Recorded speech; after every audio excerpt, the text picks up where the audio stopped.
आप सभी दोस्तों का महामना की कामना कि इस यूट्यूब चैनल पर हार्दिक स्वागत एवं अभिनंदन है। दोस्तों, आज हम यूजीसी नेट जेआरएफ के प्रथम प्रश्न पत्र के एक बेहद महत्वपूर्ण विषय औसत एवं अनुपात और समानुपात का अध्ययन करेंगे। तो साथियों, आइए आपको हम औसत एवं अनुपात समानुपात में सर्वप्रथम औसत का अध्ययन कराते हैं। औसत का तात्पर्य बीच या माध्य से होता है। औसत का एक बहुत ही बेसिक फॉर्मूला है जो आप सभी को अपने जेहन में याद रखना चाहिए। औसत बराबर संख्याओं का योग बटे संख्याओं की संख्या। आइए हम इसको एक उदाहरण के माध्यम से समझते हैं। उदाहरण इस प्रकार है, 5, 10, 15, 20, 30 का औसत निकालें। साथियों, हम जानते हैं औसत बराबर सभी संख्याओं का योग बटे जितनी भी संख्या दी गई है हम उनसे भाग करते हैं। तो हम सर्वप्रथम सभी संख्याओं का योग करते हैं। 5 + 10 + 15 + 20 + 30 और उनसे जितनी भी संख्या दी गई है अर्थात 1, 2, 3, 4, 5 और अर्थात 5 संख्या दी गई है, हम 5 से भाग देते हैं। और जब हम इन सभी संख्याओं का योग करते हैं तो हमें 80 प्राप्त होता है। और जब हम 80 में 5 का भाग देते हैं तो हमें उत्तर स्वरूप 16 प्राप्त होता है। तो साथियों, औसत में और आगे बढ़ने से पहले आइए औसत के हम कुछ महत्वपूर्ण नियमों से परिचित होते हैं। औसत के कुछ महत्वपूर्ण नियमों में पहला नियम है, क्रमानुसार विषम संख्याओं का औसत संख्याओं की संख्या के बराबर होता है। अर्थात यदि क्रम से विषम संख्या रहेंगी तो उनका औसत जो होगा जितनी भी संख्या रहेंगी उनके बराबर होगा। अर्थात आइए हम आपको इस एक उदाहरण के माध्यम से समझाते हैं। उदाहरण इस प्रकार है, 1, 3, 5, 7, 9। ये 5 विषम संख्याएं हैं जो क्रम अनुसार हैं। इनका हमें औसत निकालना है। तो हम इस नियम की सहायता से प्रथम 5 विषम संख्याओं का औसत उनकी संख्या के बराबर होगा, अर्थात उनका औसत 5 होगा। तो साथियों, अतः हम कह सकते हैं कि n odd number is equal to n। तो साथियों, इसी प्रकार औसत के मूल नियम में दूसरा नियम इस प्रकार है, क्रमानुसार सम संख्याओं का औसत संख्याओं की संख्या +1 के बराबर होता है। अर्थात यदि क्रम से सम संख्याएं दी हुई हैं, अगर हमें उनका औसत निकालना है तो हम जितनी भी संख्या दी होंगी उनमें 1 जोड़ देते हैं। इसको आइए हम एक उदाहरण के माध्यम से समझते हैं। उदाहरण इस प्रकार से है, प्रथम 10 सम संख्याओं का औसत हमें ज्ञात करना है। तो हम इस नियम की सहायता से प्रथम 10 संख्याओं का औसत संख्याओं की संख्या +1 के बराबर होगा। अर्थात 10 संख्याओं का निकालना है तो 10 में हम 1 जोड़ के 11 हमें प्राप्त होगा। इस प्रकार से प्रथम 10 सम संख्याओं का औसत 11 होगा। तो साथियों, आइए औसत में हम तीसरा नियम पढ़ते हैं। औसत में तीसरा नियम इस प्रकार से है, प्राकृतिक संख्याओं का औसत बराबर संख्याओं की संख्या +1 भागे 2 से 2 होता है। अर्थात आइए हम इसको एक उदाहरण के माध्यम से समझते हैं। प्रथम 10 प्राकृतिक संख्याओं का औसत, हम जानते हैं कि प्राकृतिक संख्याओं का औसत संख्याओं की संख्या +1/2 के बराबर होता है। तो यहाँ पे प्रथम 10 प्राकृतिक संख्या है तो हम 10 में 1 जोड़ के उसको 2 से भाग देते हैं, अर्थात 11 में 2 का भाग देते हैं और उत्तर स्वरूप हमें 5.5 प्राप्त होता है। तो साथियों, आगे बढ़ते हैं। आगे हम चौथा नियम देखते हैं। चौथा नियम इस प्रकार से है, क्रमानुसार संख्याओं का औसत बराबर बीज की संख्या के बराबर होता है। अर्थात यदि संख्याएं क्रम से दी हुई हैं 1, 2, 3, 4, 5, 6 के अनुसार, तो उनका औसत जो होगा, जो बीज की संख्या होगी उसके बराबर होगा। तो साथियों, इसको एक उदाहरण के माध्यम से देखते हैं। उदाहरण इस प्रकार है, 1, 2, 3, 4, 5, 6, 7, 8, 9। ये 9 संख्या दी हुई है क्रमानुसार, इनका औसत हमें ज्ञात करना है। तो इस नियम की सहायता से जो बीच की संख्या होगी वही इनका औसत होगा। तो हम इसमें देखते हैं 4 इधर हैं और 4 इधर हैं, अर्थात बीच की संख्या जो है वो 5 हमें प्राप्त होती है और उत्तर स्वरूप हमें 5 प्राप्त होता है, अर्थात इन संख्याओं का औसत 5 है। तो साथियों, आइए हम औसत से संबंधित 2 महत्वपूर्ण प्रश्नों पर चर्चा करते हैं, जिसमें पहला प्रश्न इस प्रकार से है। 30 संख्याओं का औसत 13 है, जिसमें प्रथम 18 संख्याओं का औसत 15 है, तो शेष 12 संख्याओं का औसत ज्ञात करें। माफ़ करिएगा, ये लड़कियों हो गया है, यहाँ पे संख्याओं का औसत हमें ज्ञात करना है। साथियों, यह प्रश्न, इस प्रकार के प्रश्न आपको डाटा इंटरप्रेशन में अधिकतर मिलते हैं। तो हम इन प्रकार के प्रश्नों को कैसे हल करेंगे, आइए हम सीखते हैं। साथ से है 30 संख्याओं का औसत 13 है, जिसमें प्रथम 18 संख्याओं का औसत 15 है, तो शेष 12 संख्याओं का औसत ज्ञात करें। साथियों, माफ़ करिएगा, ये संख्या है। तो साथियों, इस प्रकार के प्रश्न को हल करने के लिए हमें हमेशा संख्याओं का योग निकालना होता है। हम जानते हैं कि संख्याओं का योग बराबर जितनी भी संख्या रहेंगी उनके औसत में जब हम गुणा करेंगे तो हमें उन संख्याओं का योग प्राप्त होगा। इसी महत्वपूर्ण कॉन्सेप्ट से ये सवाल हम हल करते हैं। साथियों, इस प्रश्न में 30 संख्या दी हुई है और उनका औसत 13 दिया हुआ है।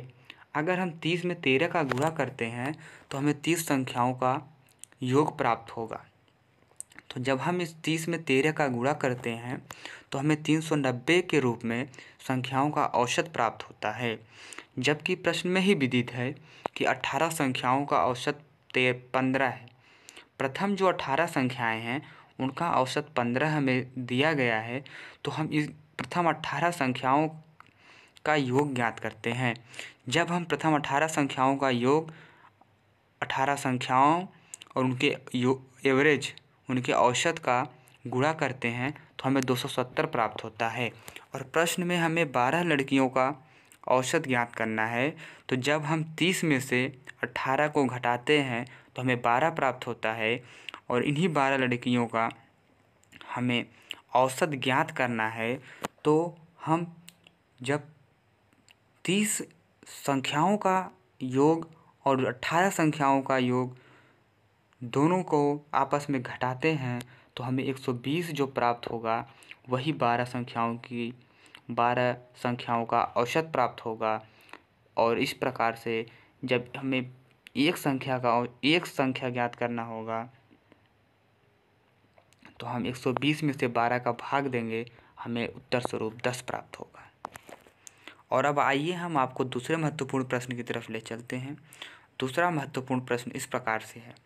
एक व्यक्ति अपने घर से ऑफिस 25 किलोमीटर पर हावर से जाता है और वापस 40 किलोमीटर पर घंटे से आता है, तो उसकी औसत चाल ज्ञात कीजिए। साथियों, ये सवाल आपको स्पीड टाइम डिस्टेंस और भी प्रतिशत में भी और DI में भी, और यहाँ आप औसत में देख ही रहे हैं, निस्संदेह रूप से मिलेगा। यह एक महत्वपूर्ण कॉन्सेप्ट पे, एक महत्वपूर्ण फॉर्मूले पे आधारित सवाल है। अगर कभी भी आपको निश्चित दूरी रहे और भिन्न भिन्न चालों से जाना और आना होता है तो हम सदैव इस नियम का उपयोग करते हैं।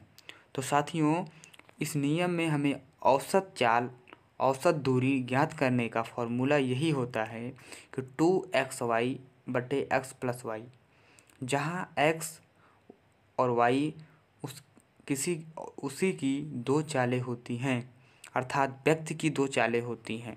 तो साथियों, इस फॉर्मूले में हम x बराबर 25 और y बराबर 40 रखते हैं, तो 2 इंटू 25 इंटू 40 बटे 25 प्लस 40, और उत्तर स्वरूप हमें 2000 बटे 65 प्राप्त होता है।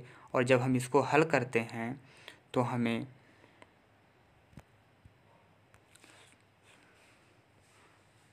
साथियों जब हम इसको हल करते हैं तो हमें 13.76 उत्तर के रूप में प्राप्त होता है। तो आइए अब हम अनुपात की तरफ चलते हैं। अनुपात का अर्थ तुलना करने से है। अनुपात में कम से कम दो समान वस्तुओं या राशियों का आपस में तुलना किया जाता है। शर्त यह है कि दो समान रहनी चाहिए, विपरीत नहीं, सिर्फ समान वस्तुओं या राशियों का तुलना होता है। आइए हम एक उदाहरण के माध्यम से समझते हैं। अमित के पास 10 रुपये हैं और सुमित के पास 20 रुपये हैं। अगर इसको हमें अनुपात में तुलना करना होगा तो हम अमित अनुपात सुमित और उनके नीचे 10 रुपये और 20 रुपये लिखेंगे। तो शर्त यही है कि ये रुपये होना चाहिए, दोनों के पास समान होना चाहिए। तो हम देखते हैं 10:20 को हम 1:2 लिखते हैं। हम 10:20 क्यों नहीं लिख सकते? क्योंकि अनुपात का एक शर्त यह भी होता है कि हमें उसमें सबसे कम जो मान होगा वही लिखते हैं।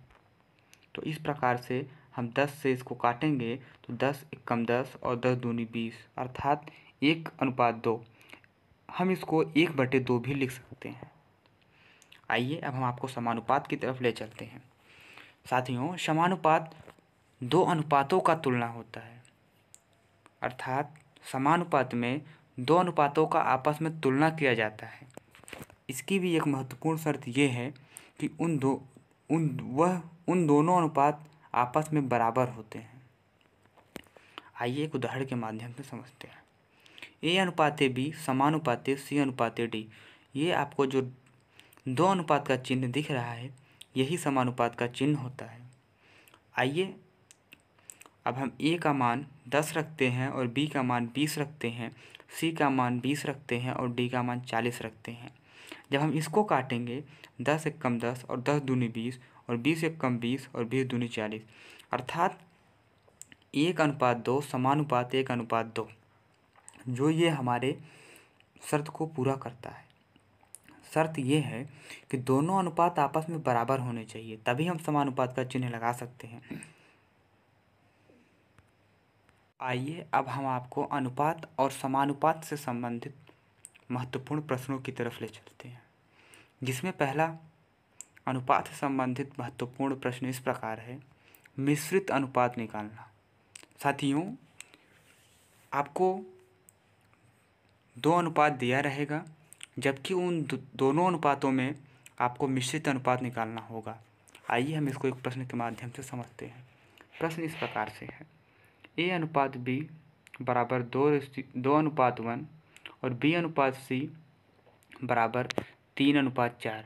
तो हमें A/B/C ज्ञात करना है। साथियों यह एक बहुत ही महत्वपूर्ण अनुपात से संबंधित प्रश्न होता है। इसको हम आपको एक बहुत ही सरल तरीके से बताएंगे। हम सर्वप्रथम A/B/C या जितने भी यहाँ पे जिनका भी अनुपात हमें दिया रहेगा हम उनको लिख लेंगे। तो यहाँ पे हमें A, B और C ही अनुपात दिया हुआ है, तो हम यहाँ पे A/B/C लिख लेते हैं।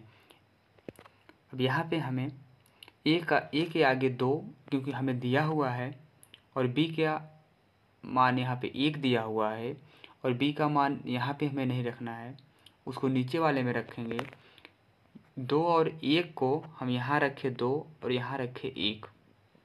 अब फिर हमें दिया हुआ है B/C का वैल्यू 3:4, जबकि हम B का फिर यहाँ से नीचे से रखेंगे। B का यहाँ पे हम 3 रखें और यहाँ पे हम 4 रखें। तो साथियों अब आपको यही ध्यान देने वाली बात यह है कि हमेशा आपको जब भी ऐसा मिले तो आप हमेशा इसके आगे की वैल्यू जो होगी, यहाँ खाली जगह रहता तो आप ये इसके पीछे की वैल्यू को यहाँ लिख देंगे और जो यहाँ पे होगा इसके भी पीछे की वैल्यू को इसके आगे लिख देंगे। अर्थात अगर यहाँ पे 4 होता तो हम यहाँ पे 4 लिखते, अगर यहाँ पे 5 होता तो हम यहाँ पे 5 लिखते। बस आपको इतना ही करना है। उसके बाद आपको यहाँ पे लिखा हुआ भी है पीछे के मान को। तो साथियों इस बात का आप ध्यान दीजिएगा, आप इसको 1-2 बार प्रैक्टिस करिएगा, निस्संदेह आप इस प्रकार के प्रश्नों को हल कर पाएंगे। देखिएगा फिर हम इसका आपस में गुणा कर देते हैं तो हमें A अनुपात B अनुपात C प्राप्त होगा। जब हम 2 और 3 का गुणा करते हैं तो हमें 6 प्राप्त होता है, 1 और 3 का 3 प्राप्त होता है, 1 और 4 का 4 प्राप्त होता है। अतः A अनुपात B अनुपात C का मान 6 अनुपात 3 अनुपात 4 होता है। एक बार फिर से हम आपको समझाते हैं। साथियों, जब कभी भी आपको मिश्रित अनुपात निकालना हो और जब 2 अनुपात दिया हो तो हम क्या करते हैं, आप देखिए। इस प्रश्न में A अनुपात B बराबर 2 अनुपात 1 दिया हुआ है, जबकि B अनुपात C बराबर 3/4 दिया हुआ है।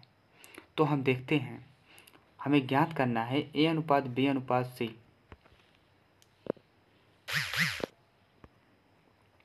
हमें A अनुपात B अनुपात C ज्ञात करना है, तो सर्वप्रथम हम इसको A अनुपात B अनुपात C के रूप में लिख लेते हैं। फिर हम जो प्रश्न में मान दिया हुआ है A B C का वो लिखते हैं।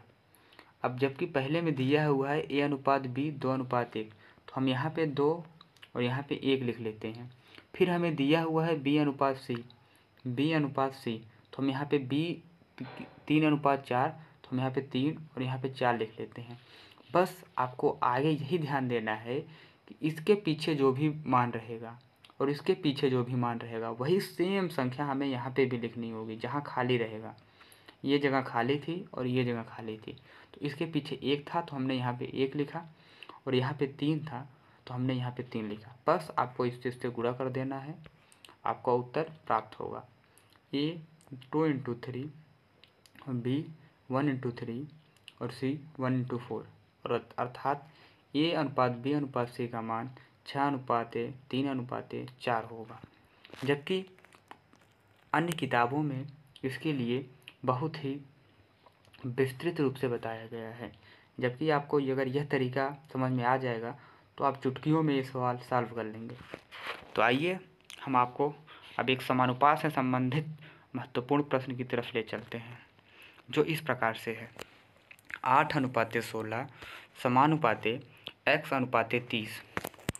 तो साथियों, आपको हम बता देना चाहते हैं कि समानुपात से संबंधित एक महत्वपूर्ण यह नियम होता है कि उसके बाह्य पदों का गुणनफल बराबर होता है आंतरिक पदों का गुणनफल, जिसको हम अपनी भाषा में कहते हैं कि उसके बाहर का जो भी पद है उसका गुणनफल हम करेंगे और जो अंदर का पद है उसका गुणनफल दोनों आपस में बराबर होते हैं।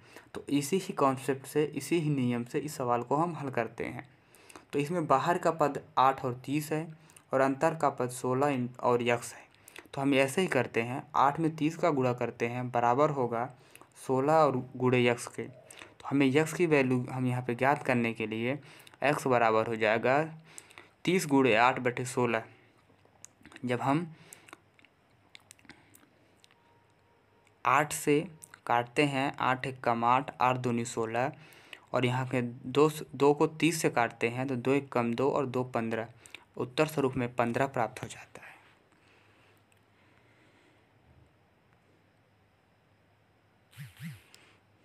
तो साथियों, आइए हम आपको अनुपात से संबंधित तीसरे महत्वपूर्ण प्रश्न की तरफ ले चलते हैं। तीसरा महत्वपूर्ण प्रश्न बहुत ही महत्वपूर्ण प्रश्न है। यह आपको प्रॉफिट एंड लॉस में और औसत में और आपको तो अनुपात में तो दिख ही रहा है। तो साथियों, आइए हम आपको औसत से संबंधित तीसरे महत्वपूर्ण प्रश्न की तरफ ले चलते हैं। निसंदेह यह बहुत ही महत्वपूर्ण प्रश्न है जो आपको लाभ और हानि के प्रश्नों में भी दिखाई देता है। तो आइए हम प्रश्न को देखते हैं। किसी वस्तु के क्रय मूल्य और विक्रय मूल्य में 12 और 10 का अनुपात है, अर्थात किसी वस्तु के सीपी और एमपी में 12 और 10 का अनुपात है, तो वस्तु के विक्रय में लाभ प्रतिशत या हानि प्रतिशत बताइए। अब यहाँ पे वस्तु का क्रय मूल्य और विक्रय मूल्य जो है वो अनुपात में दिया हुआ है, लेकिन हमें घबराना नहीं है। हमें देखना है कि वस्तु का पहले क्रय मूल्य है और पहले यहाँ पे 12 दिया हुआ है, तो हमें यही मान लेना है कि वस्तु का क्रय मूल्य 12 रुपये है और विक्रय मूल्य जो है 10 रुपये है। तो सीधा सा ये मानने से हमें पता चल जाता है कि वस्तु के विक्रय में उसको हानि हुई है। तो हम यहाँ पे यही चीज़ करते हैं, हमने वस्तु का क्रय मूल्य 12 लिया जो यहाँ पे दिया हुआ है और विक्रय मूल्य 10 लिया, और इस तरीके से हम देखते हैं कि वस्तु 12 रुपये में खरीदी गई और 10 रुपये में बेची गई, तो हमें हानि जो हुआ वो 2 रुपये का हुआ। तो हम प्रतिशत हानि ज्ञात करने के लिए हानि गुणे 100 बटे क्रय मूल्य करते हैं, और ये प्रश्न हम आपको प्रतिशत में भी पढ़ा चुके हैं। जबकि हम जानते हैं कि हानि बराबर विक्रय मूल्य क्रय मूल्य माइनस विक्रय मूल्य होता है। तो साथियों अब देखिएगा कि यहाँ पे हानि जो है, हानि बराबर क्रय मूल्य माइनस विक्रय मूल्य होता है। तो हम यहाँ पे 12 में से 10 घटाएंगे तो हमें 2 प्राप्त होगा, और इंटू 100 बटे क्रय मूल्य। तो यहाँ पे 2 क्रय मूल्य हमारा 12 है, तो 2 बटे 12 गुणे 100, जबकि 1 बटे 6 गुणे 100 प्राप्त होगा। और जब हम 100 में 6 का भाग देंगे तो उत्तर स्वरूप हमें 16.66% प्राप्त होगा। अर्थात वस्तु के विक्रय में 16.66% हानि होती है।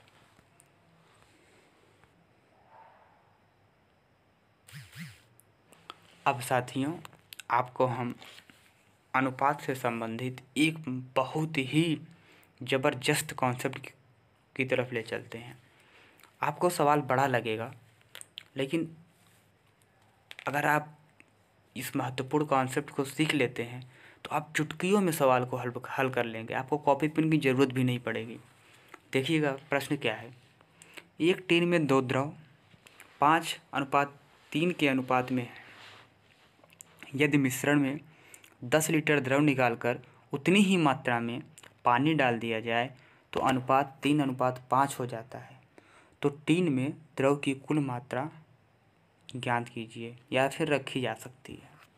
तो साथियों ये रहा प्रश्न तो बहुत लंबा चौड़ा है, देखने के बाद समझ में नहीं आता क्या किया जाए, लेकिन मैं आपको बताता हूँ एक बहुत ही संक्षिप्त तरीका। जब कभी भी द्रवों का अनुपात इस प्रकार से प्रश्न दिया हो, शर्त यह है कि जितना द्रव निकाला जाए उतना ही डाला जाए, और उनके जो अनुपात का अंतर हो वो बराबर हो। जैसे 5 से 3 हुआ और 3 से 5 हुआ, अर्थात इसमें 2 घटा और इसमें 2 बढ़ा। तो बस यही मेन कॉन्सेप्ट है। अब आप देखिएगा द्रवों का अनुपात 5:3, 10 लीटर द्रव निकालने पर पुनः पानी डालने पर अनुपात 3:5। मैंने यहाँ पे यही किया है। 5 और 3 के बीच डिफरेंस क्या है, 2 है, और 3 और 5 के बीच डिफरेंस भी 2 है। बस आपको यही चीज़ यहाँ पे पकड़ना है। अगर डिफरेंस समान होता है तो जो 2 का मान होगा वही 10 लीटर द्रव के बराबर होगा, अर्थात 2 अनुपात का मान जो है वो 10 लीटर के बराबर है, और 1 अनुपात का मान 10 में जब 2 का भाग देंगे तो 5 लीटर होगा। और टीन में द्रव की कुल मात्रा हमें ज्ञात करनी है, तो यह या तो हम इसको जोड़ें 5:3 को, या फिर हम 3:5 को जोड़ें। बात दोनों की बराबर ही है, दोनों में 8 ही आना है, तो हम चाहे जो जोड़ सकते हैं। तो हम 5 + 3 जोड़ते हैं, 8 अनुपात आता है। हम जानते हैं जबकि 1 अनुपात का मान अभी हमारे प्रश्न में 5 आया है, तो 8 अनुपात का मान 5 × 8 = 40 लीटर आएगा। साथियों एक बार फिर से हम